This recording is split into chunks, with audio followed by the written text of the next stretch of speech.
नमस्कार दोस्तों, उद्देश्य एकेडमी के वीडियो में आप लोगों का स्वागत है। हिस्ट्री का पार्ट खत्म करके आज हम लोग भारतीय संविधान और राज्य व्यवस्था को चालू करेंगे, वाईसीटी का यूथ कंपटीशन का। तो ये पूरा ऑनलाइनर है। राज्य व्यवस्था के टॉपिक्स को 1 बाय 1 देख लेते हैं। तो इसका पूरा हम लोग चैप्टर वाइज चलेंगे। इसमें संवैधानिक विकास से लेकर पूरा प्रतीक और संघ, नागरिकता, मतलब मूल तत्व, शासन प्रणाली, संसद होते हुए पूरा जो है देखेंगे। ठीक है, तो 1 बाय 1 हम लोग देखते हैं। और ये सब प्रीवियस ईयर में आए हुए सवाल हैं। 1990 से 92 से लेकर के 24 तक में सभी सवाल आए हुए हैं। तो आप लोग इनको बार बार देखिएगा। तो पहले हम ऐतिहासिक पृष्ठभूमि देखते हैं, भारत का संवैधानिक विकास। तो पहला स्टेटमेंट है, यदि लोग जो चुनकर आएंगे योग्य, चरित्रवान और ईमानदार हुए तो वे दोषपूर्ण संविधान को भी सर्वोत्तम बना देंगे। तो ये कथन कहा था भीमराव अम्बेडकर ने। कैबिनेट मिशन योजना के तहत गठित अंतरिम सरकार का नेतृत्व किया था जवाहरलाल नेहरू ने। भारत के संविधान की मुख्य विशेषता नहीं है, ठीक है, तो सबसे छोटा लिखित संविधान। ये भारत के संविधान की सबसे मुख्य विशेषता यही है कि वो छोटा नहीं है। भारत का संविधान काफ़ी व्यापक और बड़ा संविधान है, क्योंकि इसमें केंद्र और राज्यों के भी अलग अलग प्रावधान हैं, मूल अधिकार हैं, मतलब पूरा 20 भागों में बटा हुआ है। तो ये काफ़ी व्यापक रूप से लिखा गया है ताकि किसी को आगे आने वाले समय भी समस्या ना हो। जैसे अमेरिका का संविधान है वो काफ़ी छोटा है, ठीक है, बहुत छोटा संविधान है। और ब्रिटेन का संविधान है वो अलिखित संविधान बोला जाता है उसको। तो ये सब विशेषता भारत की नहीं है, लिखित और बड़ा संविधान है भारत का। भारत जैसे देश के लिए उपयुक्त संघवाद का श्रेष्ठ उदाहरण है सहकारी संघवाद। ठीक है, भारत में सहकारी संघवाद की व्याख्या है कि धारणा दिखती है। ठीक है, मॉन्टफोर्ट सुधारों को सबसे महत्वपूर्ण विशेषता थी केंद्र एवं रियासतों के साथ साथ द्वैत शासन रियासतों के मध्य शक्ति का विभाजन। 1946 की अंतरिम सरकार में कार्यकारी परिषद के उपाध्यक्ष थे जवाहरलाल नेहरू। ठीक है, तो अध्यक्ष कौन था? तो अध्यक्ष गवर्नर जनरल था। ठीक है, अध्यक्ष बोला जाता है गवर्नर जनरल को, और उपाध्यक्ष थे जवाहरलाल नेहरू। जो सरकार 2 सितंबर 1946 को बनी थी, अंतरिम सरकार, उसकी बात कर रहा है। वह अधिनियम जिसके तहत बर्मा को भारत से अलग कर दिया गया था। तो भारत सरकार अधिनियम 1935 के द्वारा, भारत सरकार अधिनियम 1935 के प्रावधानों में ब्रिटिश सरकार के अंतिम अधिकार का एक उदाहरण है। प्रांतीय सरकारों पर गवर्नर की विशेष शक्तियां। सर्वप्रथम भारत के लिए संविधान सभा के गठन का प्रस्ताव किसने रखा था? तो एम एन रॉय ने रखा था 1934 में। ठीक है, ये सवाल बहुत बार पूछा है कि इसी में ये लिखा हुआ है। एनटीपीसी में पूछा है, ग्रुप डी में पूछा है, एसआई में पूछा है, ग्रुप डी में 2 बार पूछा है। 1947 में सबसे पहले 1947 से पहले 26 जनवरी को कहा जाता था स्वतंत्रता दिवस। ठीक है, अब इसकी जो 26 जनवरी की महत्ता ये है कि 1929 में पूर्ण स्वराज की मांग की गई थी लाहौर अधिवेशन में कांग्रेस के। तो उस दिन ये डिसाइड किया गया था, रावी नदी के तट पर जब झंडा फहराया गया 31 दिसंबर को ही था।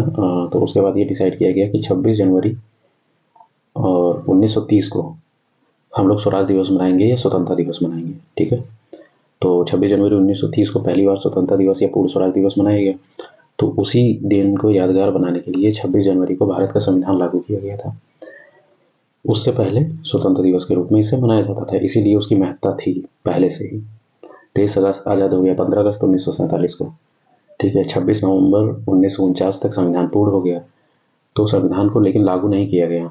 संविधान को लागू किया 26 जनवरी 1950 को। भारत में सांप्रदायिक चुनावी प्रणाली सबसे पहले शुरू की गई पार्लियामेंटो रिफॉर्म्स 1909 में। वह भारतीय अधिनियम जो ब्रिटिश प्रधानमंत्री लॉर्ड नॉर्थ की अध्ययन वाली समिति की रिपोर्ट आधारित था। तो विनियमन अधिनियम 1773। संविधान सभा के 1946 के अंतर्गत भारतीय संविधान का निर्माण हुआ कैबिनेट मिशन प्लान के अंतर्गत। 1909 में भारतीय परिषद अधिनियम को जाना जाता है पार्लियामेंटो सुधार के रूप में। भारत में लोकसभा अध्यक्ष, स्पीकर और उपाध्यक्ष डिप्टी स्पीकर होता है, उसका पद सृजन हुआ था 1909 के अधिनियम के द्वारा। भारत सरकार अधिनियम 1919 के द्वारा ये पद जो है सृजित हुआ था, लोकसभा स्पीकर और डिप्टी स्पीकर का। गवर्नर जनरल और प्रदेशों के गवर्नरों को संवैधानिक प्रमुख का दर्जा दिया गया था भारतीय स्वतंत्रता अधिनियम ने।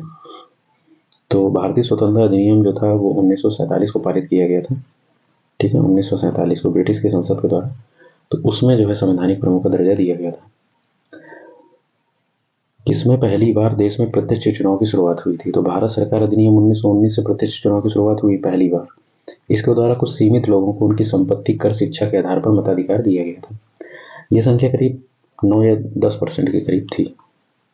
भारतीय संविधान लागू होने से पहले भारत का प्रशासन मूल रूप से भारत सरकार अधिनियम 1935 के दस्तावेज के अनुसार होता था।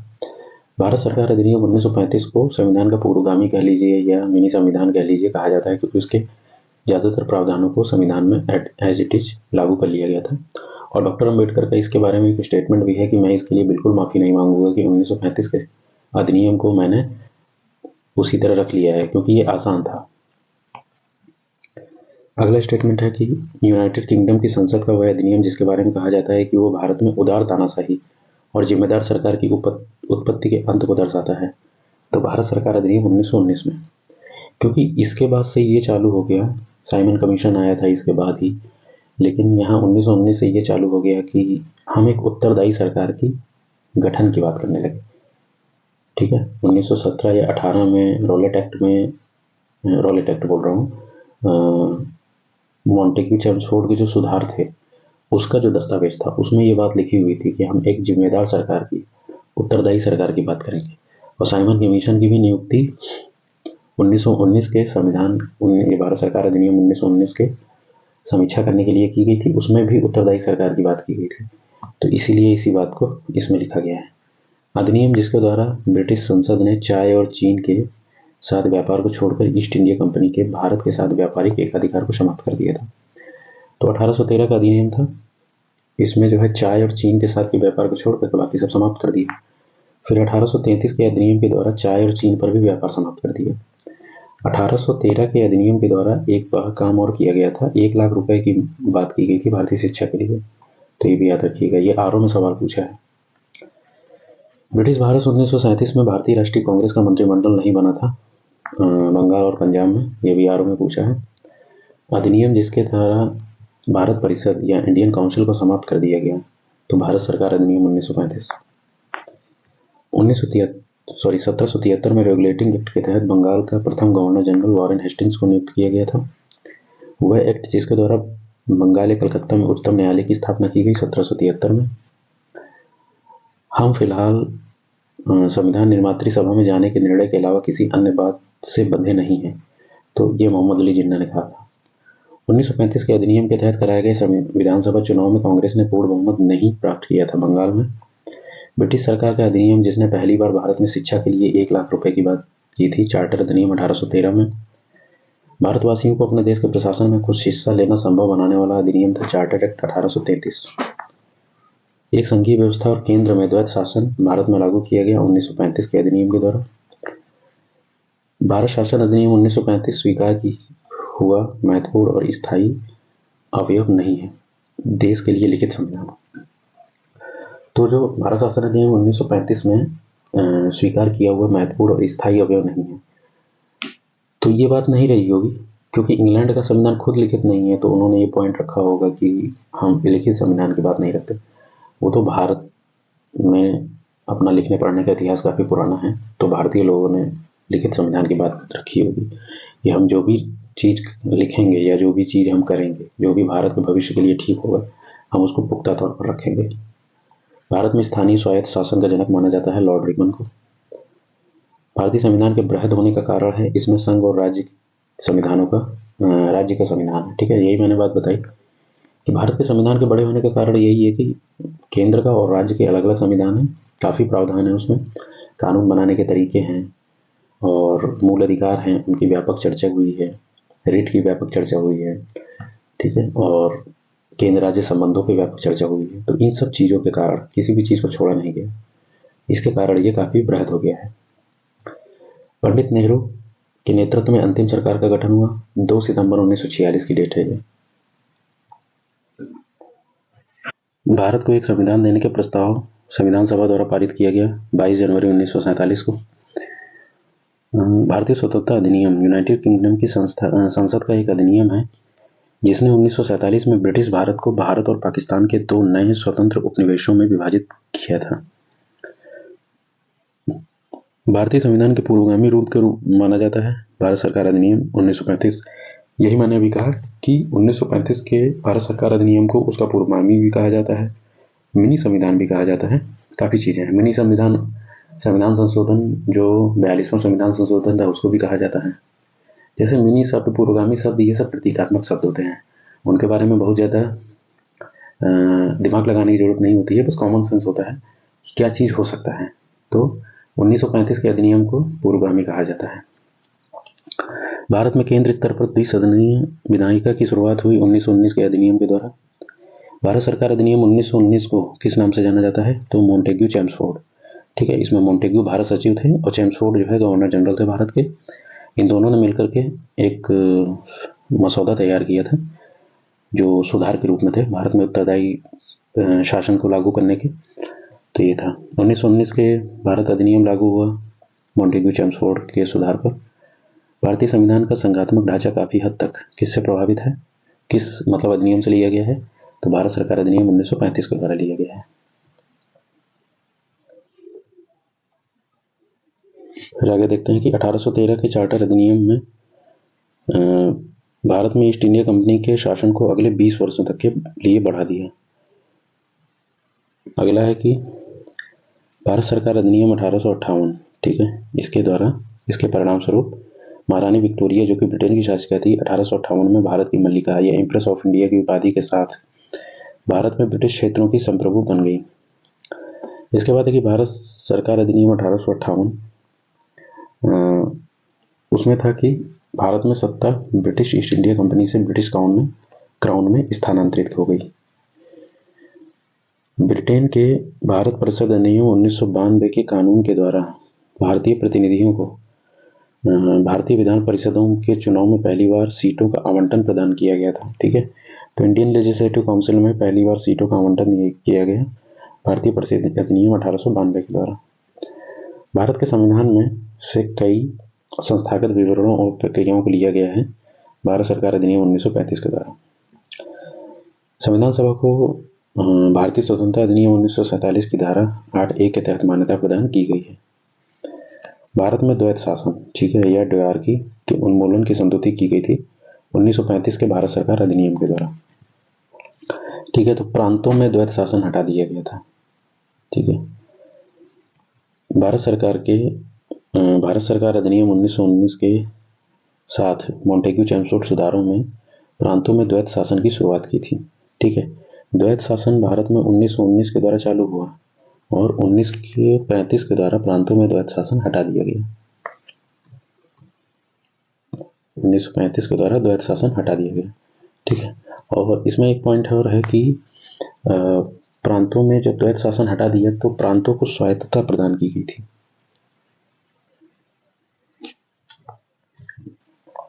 तो प्रांतों से द्वैत शासन हटा करके प्रांतों को स्वायत्तता प्रदान की गई थी, ये पॉइंट याद रखिएगा।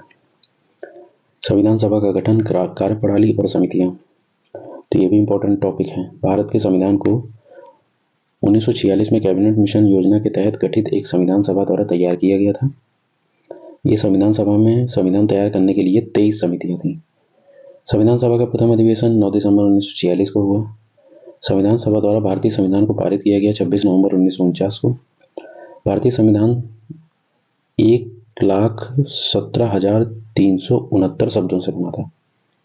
अच्छा, ये प्रश्न मैंने भी पहली बार देखा है, इस तरह का प्रश्न। भारतीय संविधान जो है कितने शब्दों से बना है? 1,17,369। ठीक है, तो ये भी काफ़ी इंटरेस्टिंग पॉइंट है। ये लोअर पीसीएस में आया है 2018 में, सवाल पूछा है इस तरह का, समझिए। भारत का संविधान लिखा गया 2 वर्ष से अधिक किंतु 3 वर्ष से कम की अवधि में। भारत का संविधान लिखा गया है 2 साल, संविधान लिखा गया है, ये है भारत का संविधान लिखा गया है 2 साल और 18 महीने, सॉरी 11 महीने, 11 महीने और 18 दिन। ठीक है, इतने दिनों में।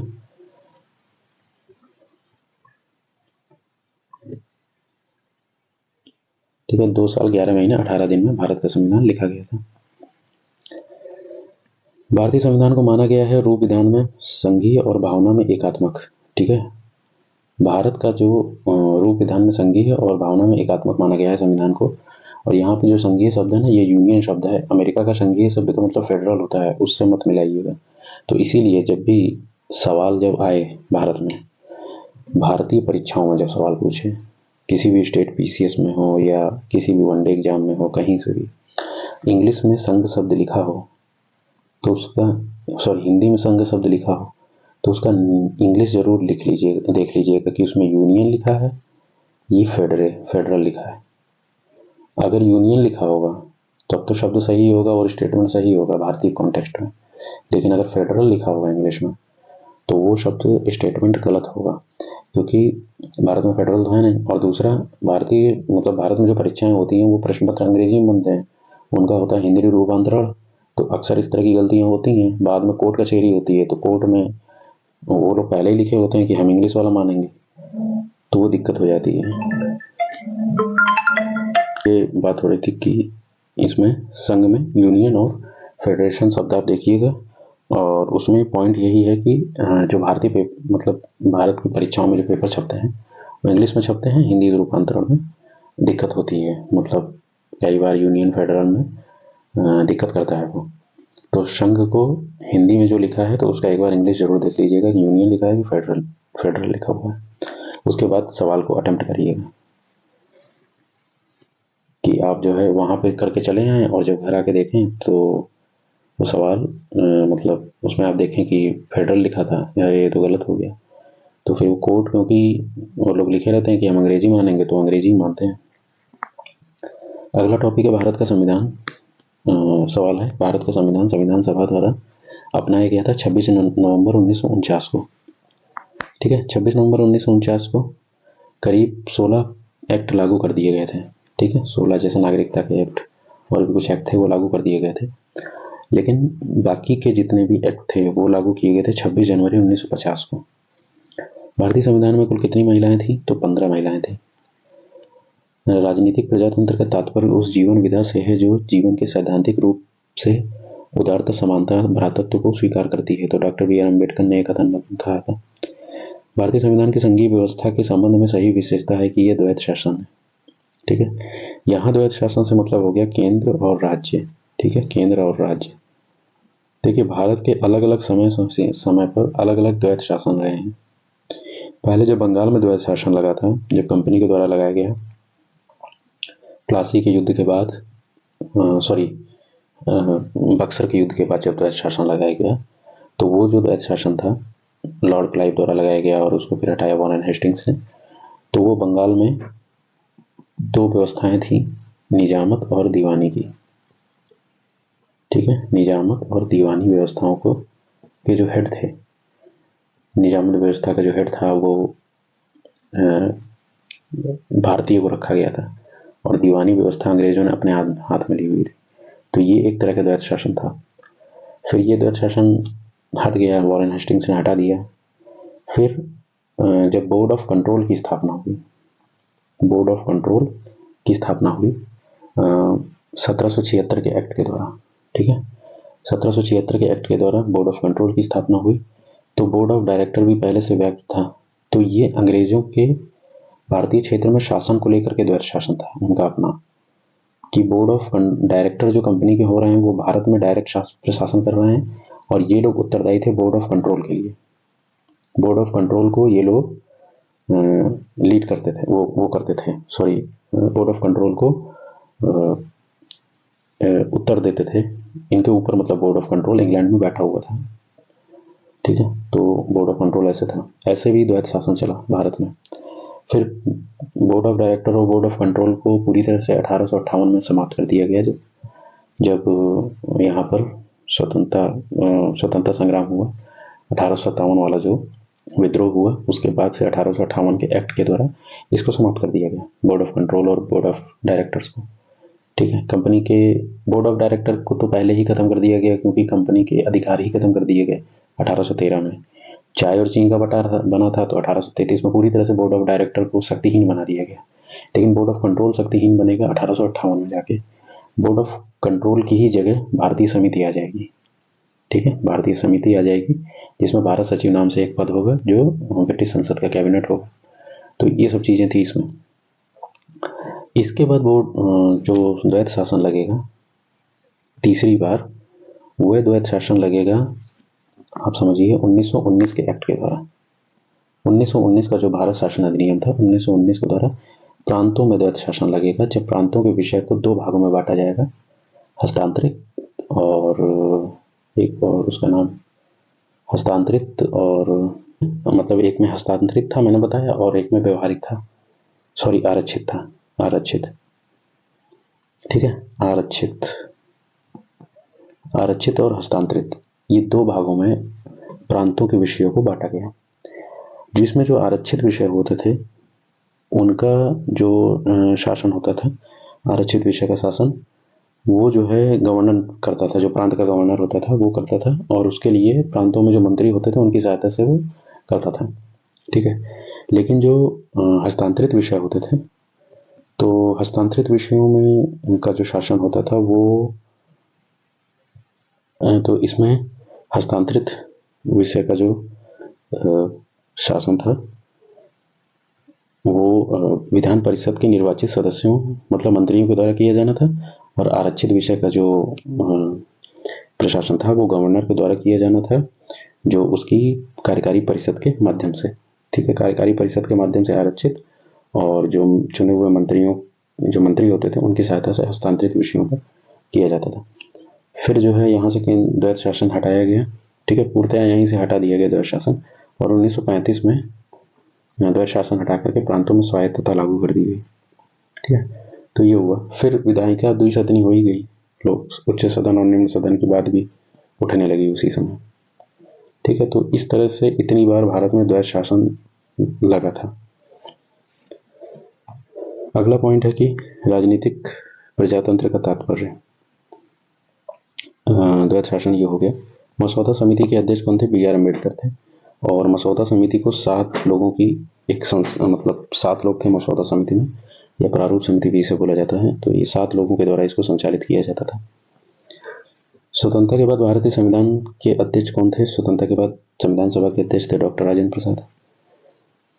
9 दिसंबर 1946 को आयोजित संविधान सभा की प्रथम बैठक के अस्थायी अध्यक्ष थे सच्चिदानंद सिन्हा। फिर 11 दिसंबर को राजेंद्र प्रसाद को अध्यक्ष नियुक्त कर दिया गया।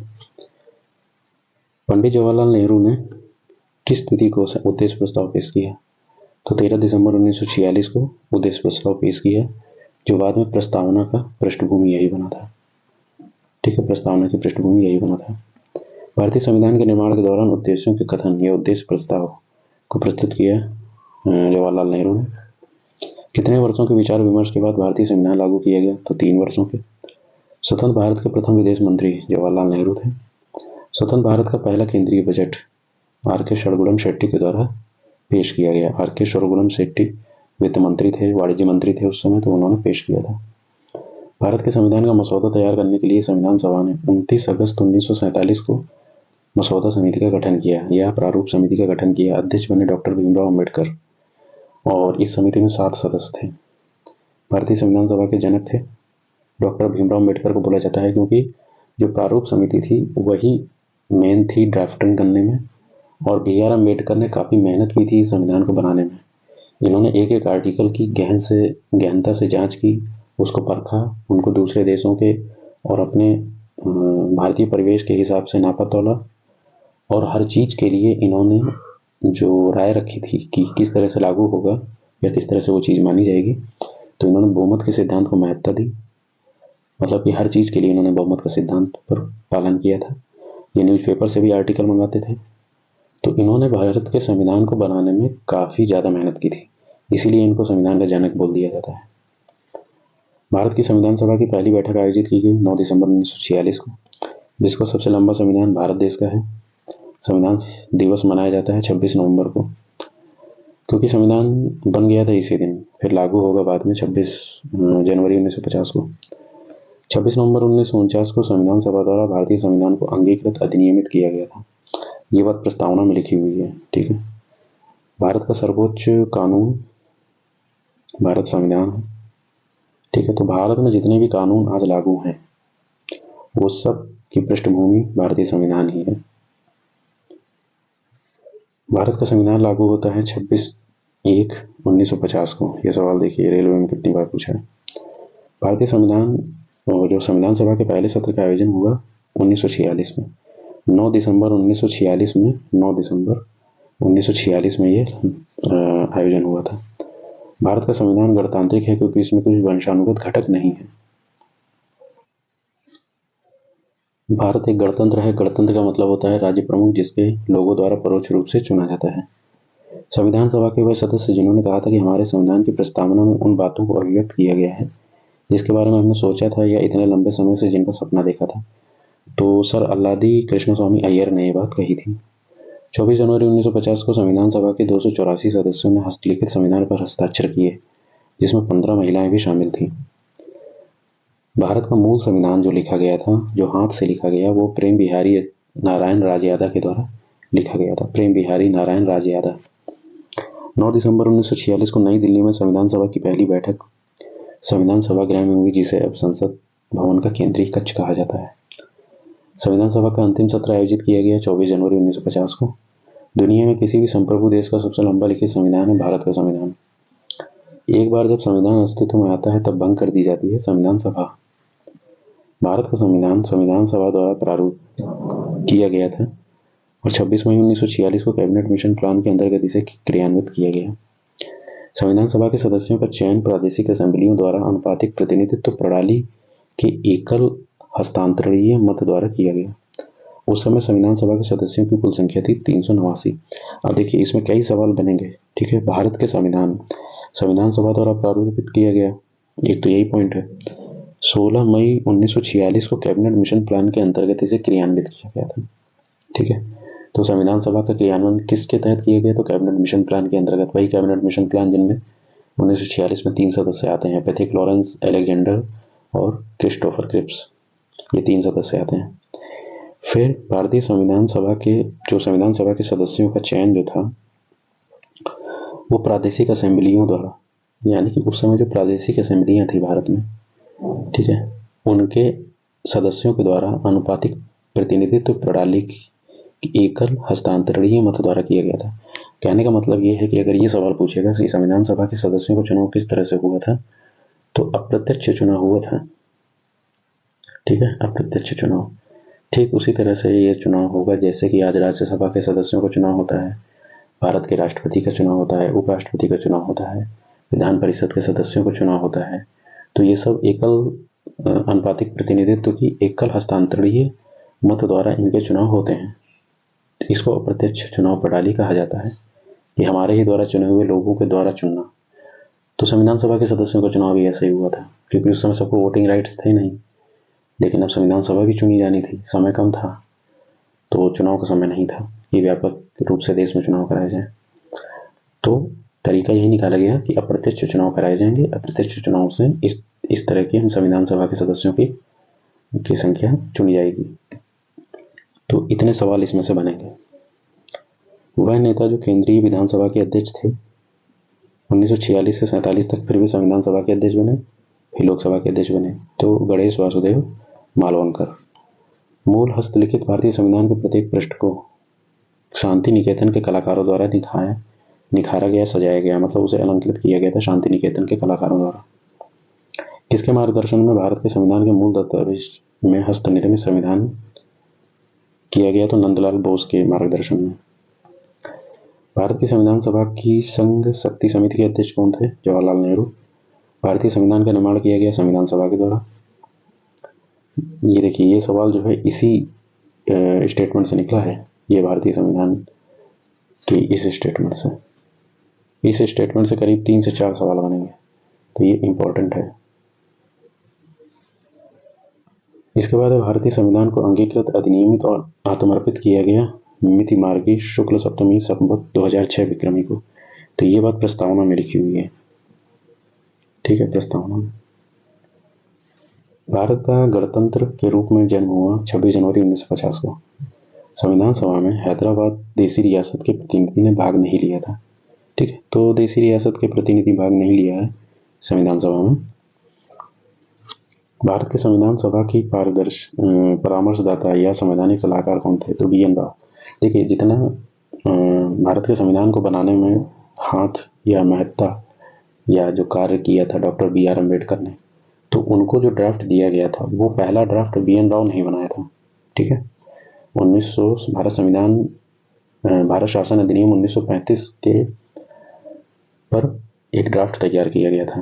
तो उस ड्राफ्ट को बी एन राव ने तैयार किया था और बी एन राव ने वो ड्राफ्ट डॉक्टर भीमराव अम्बेडकर को सौंपा था और डॉक्टर भीमराव अम्बेडकर ने फिर अपने तरीके से और लोगों के मिले जुले प्रारूप समिति के मतलब पूरे और संविधान सभा के सहयोग से संविधान का निर्माण किया।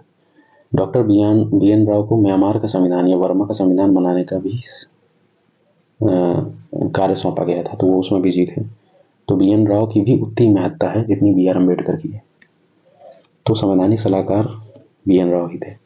1939 में यह घोषणा की सांप्रदायिक एवं अन्य समस्याओं के न्यायसंगत समाधान का एकमात्र तरीका संविधान सभा ही है, यह कथन है महात्मा गांधी का। भारत की संविधान सभा का गठन किया गया कैबिनेट मिशन योजना के अंतर्गत। संविधान निर्मात्री सभा झंडा समिति के अध्यक्ष थे डॉक्टर राजेंद्र प्रसाद। भारत को एक संविधान देने का प्रस्ताव संविधान सभा द्वारा पारित किया गया था जनवरी 22, 1947 को। भारत के संविधान के निर्माण में संविधान सभा को समय लगा 2 वर्ष 11 माह 18 दिन। ठीक है, इतना समय भारतीय संविधान को लगा था, संविधान सभा को लगा था। भारतीय संविधान के विषय में यह कथन कि भारतीय संविधान अधिक कठोर तथा अधिक लचीले के मध्य एक अच्छा संतुलन स्थापित करता है, केसी व्हीलर ने यह बात कही थी।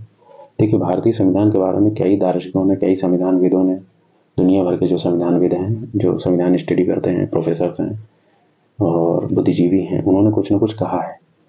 तो उनके कथनों को भी परीक्षाओं में पूछा जाता है, मतलब सभी परीक्षाओं में, यूपीएससी से लेकर के नीचे चपरासी तक के एग्जाम में, सब में इस तरह के स्टेटमेंट पूछे जाते हैं। तो उन स्टेटमेंट में जो मेन स्टेटमेंट है उस पर भी नज़र रखिएगा। भारतीय सभा कांग्रेस थी, कांग्रेस भारत था, ये कहा था ऑस्टिन ने। स्वतंत्र भारत का संविधान बिना किसी बाहरी हस्तक्षेप के ऐसे संविधान सभा द्वारा बनाया जाना चाहिए जो वयस्क मताधिकार के आधार पर चुना गया हो, यह बयान दिया था जवाहरलाल नेहरू ने। और शायद यही कारण ही था कि अधिकतर लोग यही चाहते थे कि तुरंत चुनाव संभव नहीं है, वयस्क मताधिकार के द्वारा ही संविधान सभा का निर्माण किया जाए। तो ज़्यादातर कांग्रेसी नेता इसी पक्ष में थे और जवाहरलाल नेहरू भी इनमें से एक थे। संविधान सभा की प्रारूप समिति के सदस्य थे के एम मुंशी, इसमें 7 सदस्य थे। डॉक्टर अम्बेडकर हो गए, के एम मुंशी हो गए और अल्लादी कृष्ण स्वामी अय्यर हो गए और खेतान थे एक, मतलब कई लोग थे। संविधान सभा की मसौदा समिति में 7 सदस्य थे। मसौदा समिति की अध्यक्षता डॉक्टर बी आर अम्बेडकर ने की थी। भारत में संविधान सभा के चुनाव हुए जुलाई 1946 में। हम संविधान को अपनाने के उपलक्ष्य में हर वर्ष 26 जनवरी को संविधान दिवस मनाते हैं। संविधान सभा के सदस्यों ने संविधान पर हस्ताक्षर किए 24 जनवरी 1950 को। भारत का संविधान सभा द्वारा राष्ट्रगान अपनाया गया था 1950 को। संविधान सभा का 10वां अधिवेशन आयोजित किया गया 6 से 17 अक्टूबर 1949 को। दिसंबर 1947 तक प्राप्त जानकारी के अनुसार भारत का संविधान लिखने वाली संविधान सभा के 299 सदस्य थे। संविधान सभा को अस्थायी संसद के रूप में वर्ष 1950 में परिवर्तित किया गया था। उसके बाद 1991 में चुनाव हुए थे। संविधान सभा की पहली बैठक हुई दिल्ली में 9 दिसंबर को। ठीक है, 9 दिसंबर 1946 को। संविधान की सभा की जो हाउस कमेटी के अध्यक्ष थे पी पट्टाभी सीतारामैया। अल्लादी कृष्ण स्वामी अय्यर भारतीय संविधान सभा के प्रत्यय पत्र समिति के अध्यक्ष थे। जीवी मालवंकर भारतीय संविधान सभा के उसके सदस्य थे प्रकार्य समिति के। स्वतंत्र भारत के प्रथम कानून मंत्री बी आर अम्बेडकर थे। पहले गृह मंत्री सरदार वल्लभ भाई पटेल थे। पहले रक्षा मंत्री बलदेव सिंह थे। ठीक है, और संविधान सभा की पहली बैठक की अध्यक्षता सच्चिदानंद सिन्हा ने की थी। सच्चिदानंद सिन्हा बाद में फिर 11 तारीख को जब बैठक हुई 11 दिसंबर को, तो राजेंद्र प्रसाद अध्यक्ष चुने गए। संविधान सभा के स्थायी अध्यक्ष सच्चिदानंद सिन्हा। पहली बैठक हुई दिसंबर 1946 में, या यूं कहिए 9 दिसंबर 1946 में। सरदार पटेल ने प्रांतीय संविधान समिति का नेतृत्व किया था। 1946 में मद्रास निर्वाचन क्षेत्र में संविधान सभा के सदस्य बने अम्मू स्वामीनाथन। भारत में पहली बार संविधान सभा के चुनाव हुए 1946 में। तो पहले पार्ट में हम लोग इतना ही देखते हैं और इस वीडियो को आप लोग बार बार देखिएगा। ये काफ़ी इंपॉर्टेंट सवाल है सभी परीक्षाओं में, सभी जो एक दिवसीय परीक्षाएं हैं, रेलवे हो चाहे जो हो, आरओ तक के एग्जाम में ये सब इंपॉर्टेंट है। आप देख ही रहे हैं पीवाईक्यू में सभी जितने भी स्टेट के एग्जाम होते हैं, जितने भी केंद्रीय एग्जाम होते हैं जिसमें जीएस आती है, वो सब इसमें दिया हुआ है। एसएससी, एमटीएस, हर जगह सवाल आए हुए हैं। तो बार बार आप इनको देखिएगा, बहुत ज़्यादा इसमें जीएस में पढ़ने की जरूरत नहीं है। सभी एग्जामों में औसतन 30-35 सवाल, 40 सवाल, 50 सवाल तक आते हैं। इतने से वो फंस जाएंगे बड़े आराम से।